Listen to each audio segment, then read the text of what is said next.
Conocido por sus pinturas y elaboradas tallas de madera, en 1978 José Ignacio Gurruchaga comienza a realizar un retablo inspirado en el Guernica de Picasso. Me parece un cuadro absolutamente trascendente, muy importante y realmente técnicamente bueno.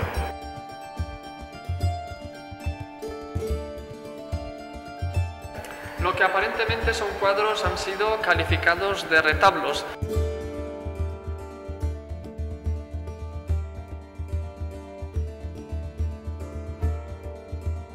Conceptualmente no tiene nada que ver con el Guernica.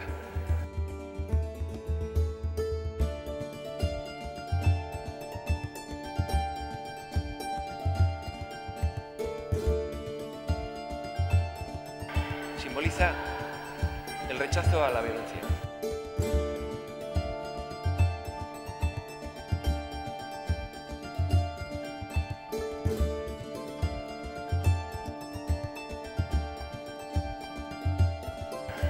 Cada vez tengo más fuerza, o sea, no voy a dejar de trabajar nunca. Es reivindicar nuevamente esto. Esto no ha muerto, sigue existiendo en el mundo. La violencia no ha muerto, o sea, la violencia sigue existiendo. Y cualquier tipo de violencia es rechazable y deleznable. O sea, y eso es lo que yo trato de representar con esta exposición. O sea, nada más que eso.